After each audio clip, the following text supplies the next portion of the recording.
Hello students. सो आज का हमारा टॉपिक है कॉन्सेप्ट ऑफ इलेक्ट्रिक फ्लक्स। ठीक है। सो पहले हम इलेक्ट्रिक फ्लक्स के बारे में जानने से पहले हम कुछ छोटी मोटी चीज़ें जान लेते हैं। ठीक है। जैसे कि अगर हम बात करें इलेक्ट्रिक फील्ड इंटेंसिटी की, मतलब इलेक्ट्रिक फील्ड के बारे में, तो हमें पता है कि इलेक्ट्रिक फील्ड एक वेक्टर क्वांटिटी है। ठीक है, ये हम ऑलरेडी जानते हैं। पर ये वेक्टर क्वांटिटी क्यों होती है? फॉर एग्जाम्पल्स आपसे पूछा जाए कि यहाँ पर इलेक्ट्रिक फील्ड इंटेंसिटी कितनी है। ठीक है, इलेक्ट्रिक फील्ड इंटेंसिटी कितनी है, तो ये पता करने के लिए हमें उसकी डायरेक्शन और स्ट्रेंथ दोनों की ज़रूरत पड़ेगी। ठीक है, उसकी डायरेक्शन और स्ट्रेंथ से हम ये पता कर सकते हैं कि इसमें इलेक्ट्रिक फील्ड इंटेंसिटी कितनी है। ओके, सो इससे हमने बोला कि ये वेक्टर क्वांटिटी, क्योंकि हमें उसकी मैग्नीट्यूड और डायरेक्शन दोनों की जरूरत पड़ती है। ठीक है, सो जिससे हम कह सकते हैं कि इलेक्ट्रिक फील्ड लाइंस क्या है, एक वेक्टर क्वांटिटी है। ठीक है। सो जैसे हमने इलेक्ट्रिक फील्ड लाइंस को हमने वेक्टर फॉर्म में रिप्रेजेंट किया है, उसी तरह इलेक्ट्रिक फील्ड लाइंस को स्केलर फॉर्म में भी रिप्रेजेंट करने का भी एक तरीका है। ठीक है, जिसको हमने बोला concept of electric flux. So concept of electric flux वो है जो इलेक्ट्रिक फील्ड लाइंस को एक स्केलर फॉर्म में क्या रिप्रेजेंट करता है, हमें स्केलर फॉर्म बताता उसका। ओके, सो यहाँ पे इलेक्ट्रिक फ्लक्स क्या होता है? देखिए, जितनी भी नंबर ऑफ लाइंस और किसी सरफेस एरिया पर क्रॉस करती हैं तो हम कहेंगे इसमें इतना इलेक्ट्रिक फ्लक्स है। फॉर एग्जांपल देखिए, ये सरफेस एरिया है और इसे मान लीजिए 10 इलेक्ट्रिक फील्ड लाइंस क्रॉस कर रही है, तो हम कहेंगे इस पर कितना इलेक्ट्रिक फ्लक्स है, 10। और अगर किसी सरफेस एरिया पर अगर 50 इलेक्ट्रिक फील्ड लाइंस क्रॉस हो रही है तो हम कहेंगे कि इसमें जो इलेक्ट्रिक फ्लक्स कितना है, 50। ठीक है, सो दैट इज सो ये है इलेक्ट्रिक फ्लक्स। क्या बोलता है उसकी definition? The electric flux linked with a surface in an electric field is equal to the total number of lines of force passing normally through the surface. यहाँ पे जितनी भी नंबर ऑफ लाइंस किसी surface area पे से cross कर रही है, हम कहेंगे कि उस पे उतना इलेक्ट्रिक फ्लक्स है। Okay, and it is denoted by phi E. Electric flux से डिनोट करता है फाई ई से, and it is a scalar quantity. Okay, अब हम बात करेंगे इलेक्ट्रिक फ्लक्स किन किन क्वांटिटी पर, किस क्वांटिटी पर, किन किन क्वांटिटी पर डिपेंड करता है। ठीक है, फॉर एग्जांपल से मान लीजिए जैसे मान लीजिए हमने इलेक्ट्रिक फील्ड इंटेंसिटी की स्ट्रेंथ बढ़ा दी। हमने क्या करा, इलेक्ट्रिक फील्ड इंटेंसिटी की स्ट्रेंथ बढ़ा दी, तो उससे क्या होगा कि जो इलेक्ट्रिक फील्ड लाइंस है वो पास पास हो जाएंगी। ठीक है, पास पास होने के कारण क्या, किसी सरफेस एरिया से ज्यादा इलेक्ट्रिक फील्ड लाइंस पास होंगी।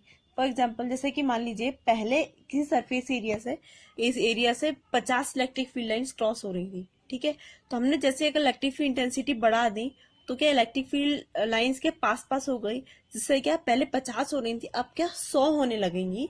उस सरफेस एरिया से क्या 100 इलेक्ट्रिक फील्ड लाइंस क्या क्रॉस होने लगेंगी। ओके, और दूसरी कंडीशन ये है कि अगर हम सरफेस एरिया बढ़ा दें, फॉर एग्जांपल जैसे पहले सरफेस एरिया इतना है और इसमें से कितनी 50 इलेक्ट्रिक फील्ड लाइंस पास हो रही थी। ठीक है, अब हमने सरफेस एरिया बढ़ा दिया।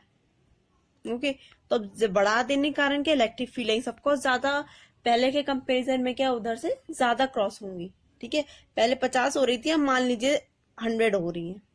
ठीक है, मतलब कि सरफेस एरिया बढ़ा देने से भी क्या इलेक्ट्रिक फ्लक्स चेंज हो रहा था, मतलब कि इलेक्ट्रिक फील्ड लाइंस क्या बढ़ रही थी।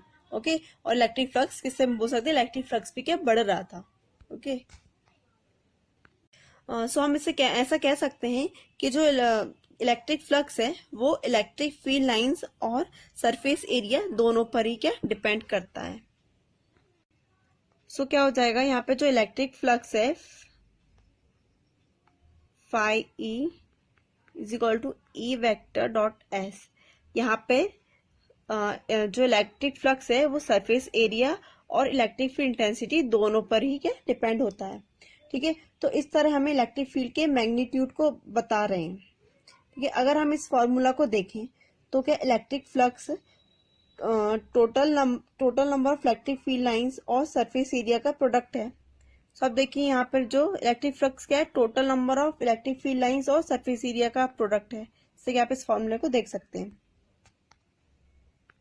सो यहाँ पे जो इलेक्ट्रिक फील्ड लाइंस है वो क्या होती है, वेक्टर क्वांटिटी है, ठीक है। और जो सरफेस एरिया है वो एक स्केलर क्वांटिटी है।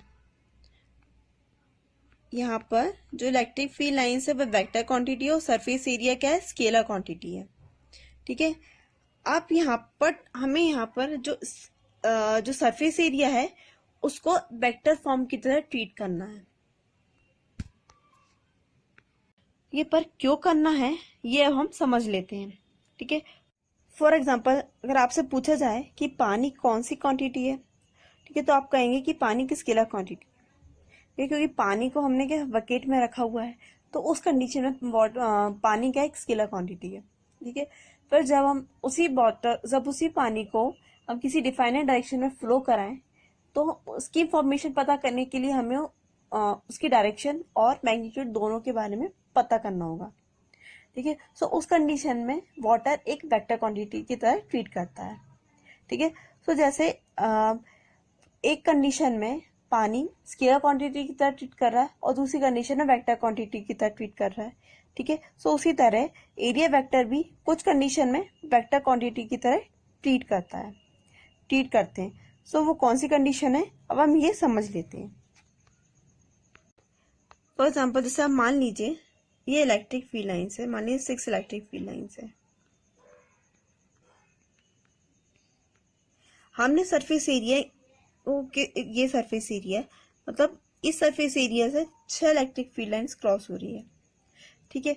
पर हम जब इस सरफेस एरिया को रोटेट कर दें इस टाइम देखिए इस पोजीशन में इसका जो इलेक्ट्रिक फ्लक्स है 6 है, ठीक है। पर जब हम इस एरिया सरफेस को रोटेट कर दें तो मान लीजिए हमारा सरफेस एरिया यहाँ पर आ गया, ठीक है। इस कंडीशन में जो इलेक्ट्रिक फ्लक्स क्या हो जाएगा, इस कंडीशन में 5 हो जाएगा। फिर हमने जब हमने सरफेस एरिया को रोटेट करा इस टाइम तो हमारा जो इलेक्ट्रिक फ्लक्स है वो चेंज होकर कितना हो गया 4, अब क्या हो गया 3। तो इस तरह देखिए जब हम जैसे सरफेस एरिया रोटेट कर रहे हैं, सरफेस एरिया की पोजीशन चेंज कर रहे हैं, हमारा इलेक्ट्रिक फ्लक्स भी क्या चेंज हो रहा है। क्या अगर हम सरफेस एरिया का ओरिएंटेशन चेंज कर रहे हैं तो हमारे इलेक्ट्रिक फ्लक्स की वैल्यू भी क्या चेंज हो रही है, ठीक है। सो इसलिए हम सरफेस एरिया को वेक्टर क्वांटिटी की तरह ट्रीट करेंगे। सो ये कंडीशन ये है कि इसमें हमको सरफेस एरिया को वेक्टर क्वांटिटी की तरह ट्रीट करना है, ओके। सो नेक्स्ट है let intensity of an electric field is E if a surface of area del S is placed perpendicular to the direction of electric field then the flux link with the surface। अब यहाँ पे देखिए जो electric field lines है वो surface area के perpendicular आ रही है, ओके। सो आप देख सकते हैं यहाँ पे जो इलेक्ट्रिक फील्ड लाइंस है वो सरफेस एरिया के परपेंडिकुलर आ रही है, ओके। और सो यहाँ पे हमें सरफेस एरिया स्मॉल एरिया लेना है। सो हमारा नेक्स्ट फॉर्मूला क्या हो जाएगा, del phi E is equal to electric field lines multiply by small surface area dot surface area. यहाँ पे हमने स्मॉल सरफेस एरिया को कंसिडर करा है, ठीक है। The surface area del S is placed in an electric field such that the electric fields make an angle theta with a normal drawn on the surface, then the component of an electric field along the direction of a normal to the surface will be E cos theta। in this condition the electric flux will be। अब यहाँ पे देखिए हमने small surface area consider किया है और जब देखिए इलेक्ट्रिक फील्ड लाइंस इसके सरफेस एरिया के परपेंडिकुलर इंसिडेंट हो रही है और यहाँ पे हमें देखिए एंगल थीटा इंक्लाइन हो रहा है, एंगल थीटा बन रहा है किन किन के बीच में, इलेक्ट्रिक फील्ड लाइंस और सरफेस एरिया के बीच में जो एंगल बनेगा वो क्या है थीटा। सो हमारा नेक्स्ट फॉर्मूला क्या जाएगा, del phi E is equal to E cos theta into del S। cos theta कैसे, क्योंकि हमने इसे कंपोनेंट की फॉर्म में हमने इसे कंपोनेंट के टर्म में लिया है। सो क्या हो जाएगा del phi E is equal to E cos theta into del S। सो हमारा नेक्स्ट क्या हो जाएगा del phi E is equal to E del S cos theta। So this is our equation number first. अब यहाँ पे cos theta की value क्या है 1, तो क्या हो जाएगा del phi E is equal to E vector dot del S। सो हम इसको ऐसे भी लिख सकते हैं। तो हमारा क्या जाएगा, the electric flux link with the surface in electric field is equal to the dot product of intensity of electric field E vector and area vector del S vector. अब तो हम इस फॉर्मूला से ऐसा कह सकते हैं कि जो इलेक्ट्रिक फ्लक्स है वो किसके इक्वल है, इलेक्ट्रिक फील्ड इंटेंसिटी और एरिया वेक्टर की। ओके,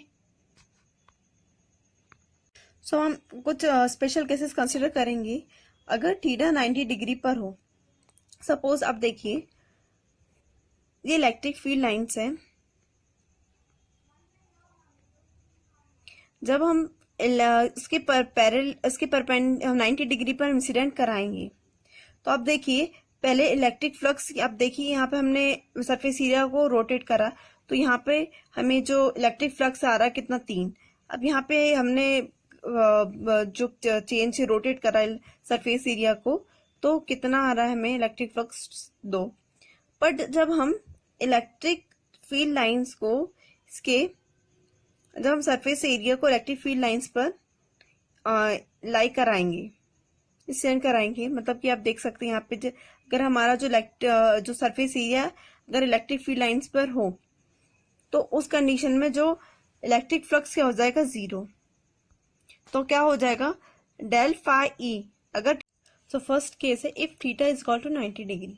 देखिए अगर जिससे मान लीजिए सरफेस एरिया है, ओके, और अगर इलेक्ट्रिक फील्ड लाइंस अगर ऐसे पास हो उसके पैरेलल, अगर surface area electric field lines surface area के पैरेलल इंसिडेंट सरफेस एरिया के पैरेलल अगर इलेक्ट्रिक फील्ड लाइंस पास होगी तो उस कंडीशन में जो इलेक्ट्रिक फ्लक्स हो जाएगा 0।